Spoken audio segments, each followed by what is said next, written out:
Hi, Dave here, Hiking Required, and welcome to my review of 2025. I have always loved hiking, and as you can see from these views, the Wrekin has long been my favourite hill. 310 metres of prominence makes it a Marilyn, a hill classification introduced by Alan Dawson in his book The Relative Hills of Britain. He defined a Marilyn as being a hill or mountain with a relative prominence of at least 150 metres. There is now a long list of such across the British Isles, and 10 of them are in Shropshire. So at the beginning of the year, I set myself the challenge of summiting each of them. So keep watching to see which hills they are and whether I manage to bag them all. At 10, and with a prominence of 157 metres, we have Callow Hill. For car parking, there's an area at the foot of the hill which is probably suitable for a couple of cars. I decided to go up the most direct route, and it is pretty steep. I'd suggest leaving that one and going via one of the easier paths if the ground is not good. Callow's Hill is also home to Flounders Folly.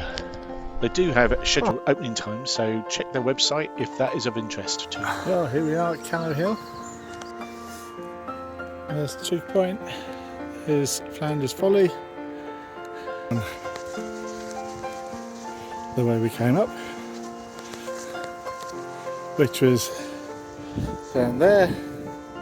That's a little bit of a no, we'll go this way.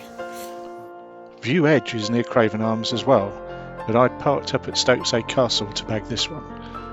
At 167 metres of prominence, it's Shropshire's number 9. Over another sky, up in Wicket. Up. Up. There's the crossing point. View Edge is a tricky little hill though, and there are no paths to the summit.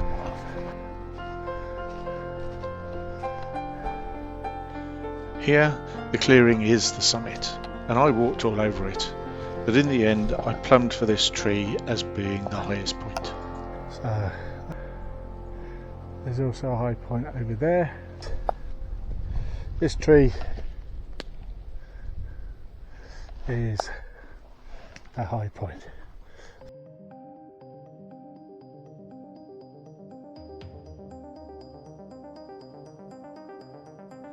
At number 8, and with a prominence of 187 metres, we have Burrow Hill, and that's at Hopesay near Abdon. It should be noted that this hill is private property, so access to it is only via the marked pathways. Oh, well, we can... It's a good gate.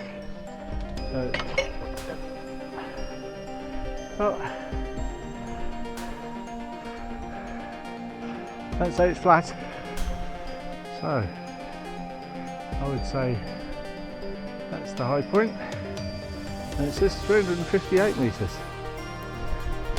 So we'll try going up here. It's doable.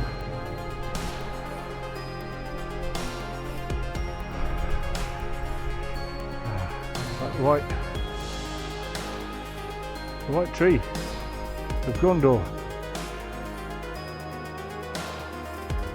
At 7, and with a prominence of 190 metres, we have Pole Bank and the Long Mynd, which is at Church Street.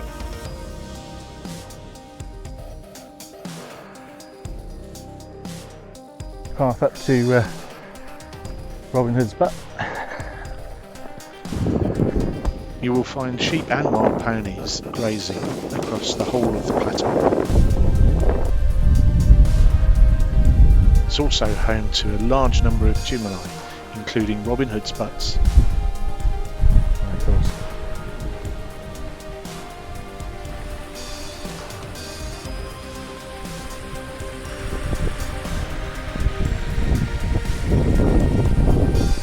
And don't forget to visit Lightspout Waterfall.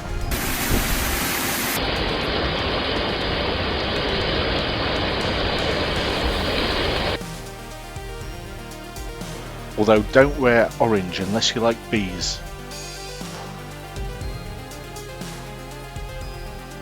At 6, and with a prominence of 191 metres, we have Heath Mynd. This is another tricky hill, because it's in the middle of nowhere, and so parking is quite difficult. A single track road does run up to the foot of the hill, and if you are lucky, there are a couple of places where you can park on the verge. I think the general thought is that it's probably best approached from Bishop's Castle.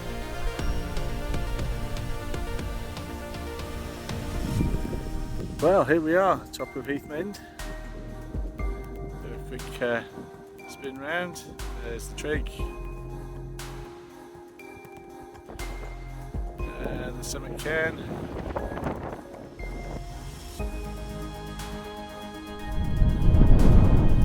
Right, well, there seems to be a path here, so we'll follow it. This is where I disappear into a quagmire or something. At 5, and with a prominence of 233 metres, we have Titterstone Clee Hill.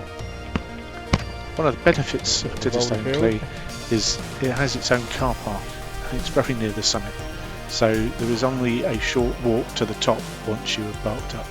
With parking a convenience here, it's probably better to include Titterstone Clee as part of a longer walk, perhaps over to its neighbour, Brown Clee Hill. Got the hills over there, there's where we're heading to next. But otherwise, this hill is easily bagged with a quick scramble up the bank.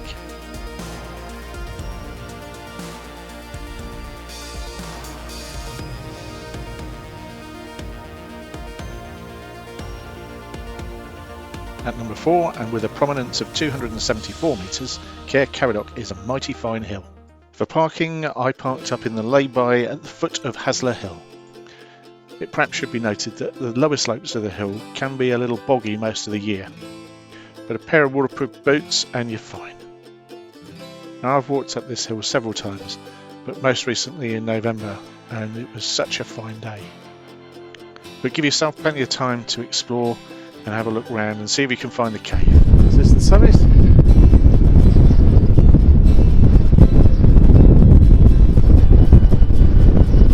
These are the views.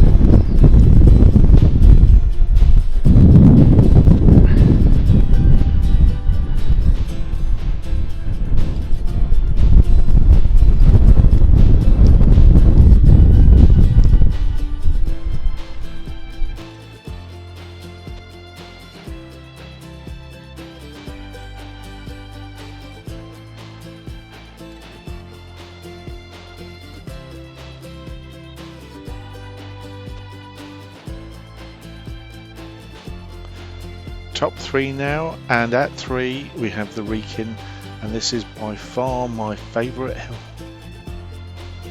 It's close enough to allow opportunity to climb to the summit whenever the weather allows, and it's a short enough climb to plan for a sunrise ascent.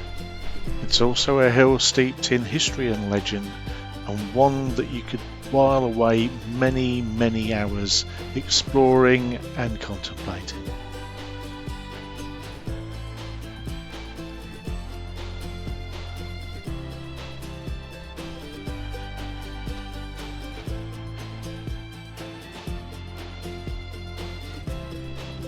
It seems a little known fact, but this concrete marker in the ground is actually the highest point on the hill. At 407 metres it isn't that big, but with 310 of this being the actual climb, it's a small hill that punches well above its weight. At 2, and with a prominence of 357 metres, we have Stiperstones. Now, Stiperstones has several car parks which are options. There's the lower one called the Bog, and the upper one at Knowles Farm. Both give good access to Stiperstones. The only tricky thing to consider for Stiperstones is that the actual summit is at the top of Manson Rock, and it requires a bit of a scramble. And on the day that I climbed it, it was very windy, and I was not going to let go of that trick point.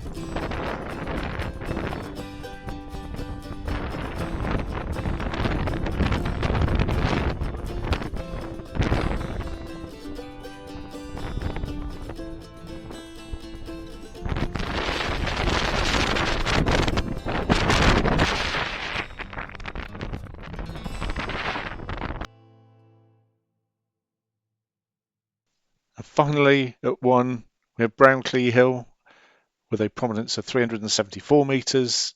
It's the most prominent Marilyn in Shropshire and also its county top. On this occasion, I parked up alongside the road next to Hillside Coppice. The path is clear and takes a gentle slope up through the woods, but you'll soon be at the top. And the road takes you the final few hundred metres to the toposcope. And if you look carefully as you go up the steps, you will see that there is a trig point buried in the stone. And yes, challenge done, I have climbed all the Shropshire Marilyns. And yes, I guess I would climb them all again. As outdoors we can be more.